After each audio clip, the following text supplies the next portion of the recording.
a crazed geomancer was terrorizing Yangshe. Using dark rituals to twist the will of nature into following their will, entire settlements were now in danger. The kami were displeased, and if this corruption spread as far as Yangshe, there was no telling what sort of chaos the citizens of Doma would need to endure in the future. As such, the current ruler of Doma needed someone who could handle the situation quickly, yet they would also need to be powerful, strong enough to deal with a mage of formidable skill. Before he could make his decision, one of the king's retainers offered up his service. The retainer was an Aura swordsman, who had just returned from his pilgrimage and wished to prove his loyalty to the Raijin house. The king had half a mind to ignore the Aura and send a group of seasoned warriors instead. But this Aura bowed even deeper, begging for this chance. Relenting, the king decreed that if the retainer insisted, they would go alone to deal with the geomancer. If they failed, they wouldn't be saved, as the king needed to prepare another group to deal with the mage in the worst-case scenario. They eagerly agreed, wishing to put their skills to the test for their lord and their country. The Aura traveled across the lands of Yangshe, eager to do as they pledged, and eventually, they did come upon the lair of the madness-riddled mage. With the element of surprise, they engaged the geomancer, who used all manner of spellcraft to contain and slay this intruder. But the strength and skill of a trained Aura is dangerous to underestimate, and rarely is magic fast enough to match the speed of an Auri blade master. After exhausting his opponent, the Rain dashed and finished the fight with a decisive blow, and eventually he would return to Doma, bowing to their king and presenting the geomancer's weapon as proof of the deed. Thoroughly impressed, the geomancer's bell would be kept in a vault, and the Rain would remain at the king's side as a personal guard to the family for the rest of his days. Historically, it's not unheard of for cultures to change over the course of their existence. After all, conflict is often the cornerstone of change, and to live is to always know conflict in one way, shape, or form. One race understands this philosophy very well, and has developed many ways to work alongside, avoid, or even challenge the chaotic nature of existence. Good day, my friends. I am the Synodic Scribe, and join me as we dive headfirst into the polarizing lives of the Aura. While the many races of man usually have a long and storied history within Eorzea, the Aura are still rather new and fresh-faced as far as the land's recent lore is concerned. The Aura have been known to travel westward towards the continent of Aldenard, but were only ever seen on rare occasions, making them just as exotic to some as they were terrifying to others. It's only during the conquest of land by Garlemald and recent civil unrest within the continents of Ilsabard and Othard that we've seen Aura moving to Eorzea en masse. Between invading forces and failing politics, many Aura sought to move westward in search of safety. However, their distinct profiles has caused more than a few questions to arise amongst the people of Aldenard, questions that we will attempt to answer here and now. The most striking difference between the Aura and other races of our world is their scaled and horned appearance. These thick scales cover various parts of their body, but are mostly centered around their heads and tails. These tails are known to come in a variety of shapes and sizes, with their horns usually coming to some form of point or points. Aside from making their visage more imposing, their horns have been found to increase their sense of perception and spatial awareness, as the horns are able to catch subtle changes in the environment and atmosphere. This is even more impressive when you realize that the Aura don't have ears, at least not in the usual sense, as their horns assist in that role. But as we move along, we realize that their scales have given them a somewhat notorious reputation to some cultures. Many people seeing an Aura for the first time mistake them for being related to the Scalekin or even dragons. But this is a false observation, as the Aura have been observed to have absolutely zero relations to dragons or any variety of scaled monster in the world. For example, While dimorphism between the sexes of a species isn't uncommon in nature, it's very much represented in the size difference between their men and women. Aura men are known to tower over most other races, much like an Elizan or Rogadin. Meanwhile, an Aura female is much more petite and resembles the Hyur in stature more often than not. Additionally, it has been noticed that the Aura have a unique and sometimes colorful ring that is found against the iris and/or sclera of their eyes. The abilities granted to them by their horns, combined with their unique genetics and interesting ocular designs, have not been observed in any other scaled species in the world, making the Aura their own unique race. However, that does not mean they don't have a story to tell. Far from it. The history, or rather the creation myth surrounding the Aura, is actually well recorded due to each generation having a storyteller dedicated to keeping their traditions alive. This story starts in their homeland, the Azim Steppe, with godlike entities called Dawn Father Azim and Dusk Mother Nama. When the world was created, these two beings apparently disputed over who should rule the new lands. Thusly, they created the Aura to serve as their soldiers in a holy war against one another. The Dawn Father created the tribe known as the Rain, and the Dusk Mother created the tribe known as the Zayla. The Rain and Zayla waged war on behalf of their creators for an unknown amount of time, hoping to champion their respective god. But the fighting came to a surprising end, as the two tribes began to understand and even love one another. And this created a new generation of Aura, born of empathy and respect. The Dawn Father and Dusk Mother both were so moved by this display of compassion, they gave up on trying to rule the world, instead leaving the lands in the custody of their beloved children as they returned to the heavens. While the truth behind this story is subject, it's a beautiful tale of love triumphing over tragedy, and our only record of ancient Aura history, which brings us to the current age. To this day, the Rain and Zayla are still both two distinct types of Aura found within the world, and they no longer simply differ in appearance, but in philosophy as well.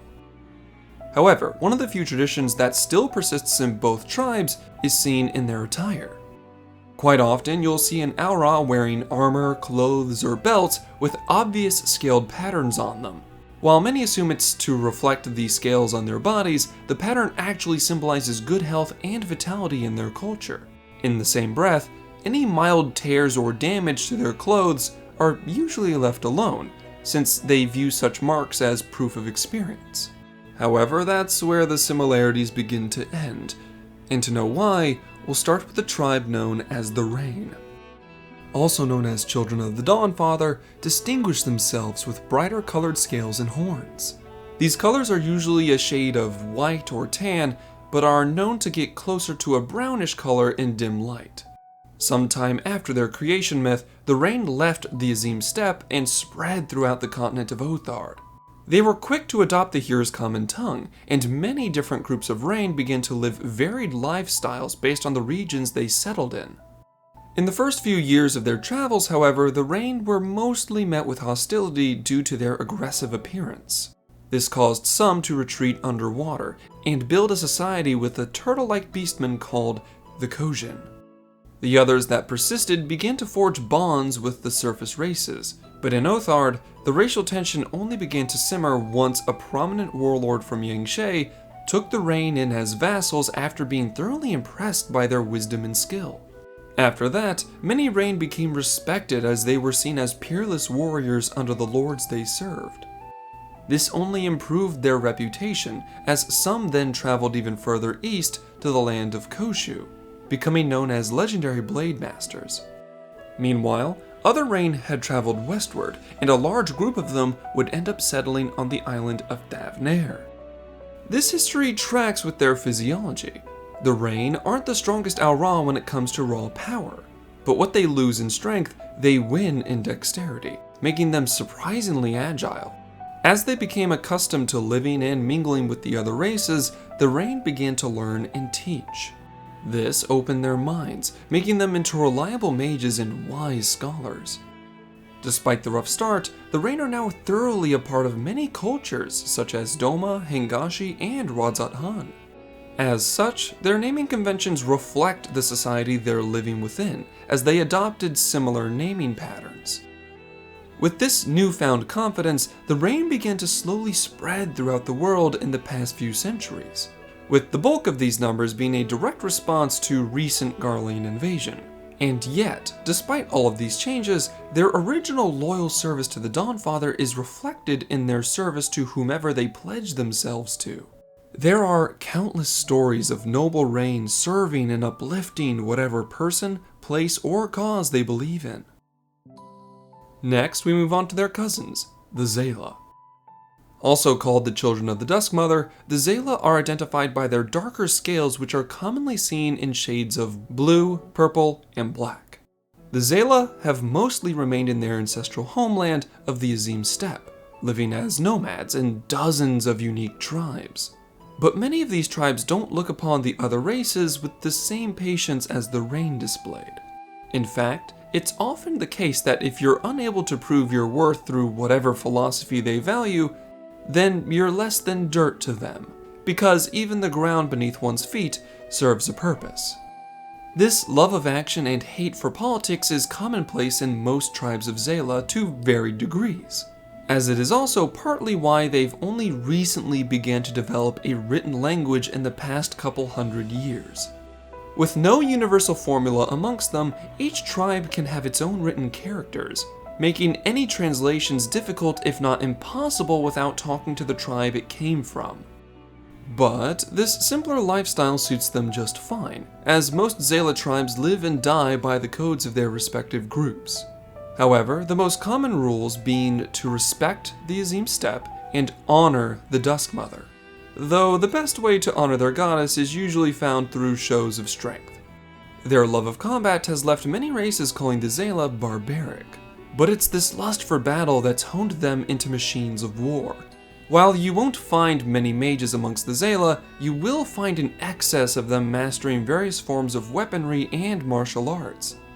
In fact, their pursuits were so grand that some groups of Xela left the Azim Steppe in search of stronger opponents and greater challenges. To many of these Xela, there was no greater beast to defeat than that of the unknown, which is why we've steadily seen more Xela in the world outside of the Azim Steppe. But like most descendants, these newer generations of Xela have steadily begun to get absorbed into their new cultures, making them more civil. Currently, within the Azim Steppe, there are still roughly 51 known tribes living their best lives, with each and every one of them having their own culture and dogma. Some are passive intolerant, whilst others are extremely brutal and violent. That being said, the number of tribes is known to change from time to time. This is because of some tribes getting absorbed into others, if not killing them outright. Though the one additional thing all of these tribes agree upon is the Nadam. The Nadam is a combat ritual in which any tribe wishing to stand as the dominant group on the Azim Steppe may participate, though not all tribes attend. The Nadam simulates open warfare, and the one who emerges undefeated is crowned the Kagan of the Steppe and overlord of all tribes. Because of this system, no one leader sits at the top for their entire life, not with so many fighters eager to prove themselves in the eyes of gods and men. But an old Xela will warn you against recklessness. They'll admit that violence lives deep in the hearts of all those who truly crave glory. As such, they will advise that you never delight in violence, but also never to completely deny your nature either. With all that being said, the Aurra have started to become more than a race restricted to the continent of Othard.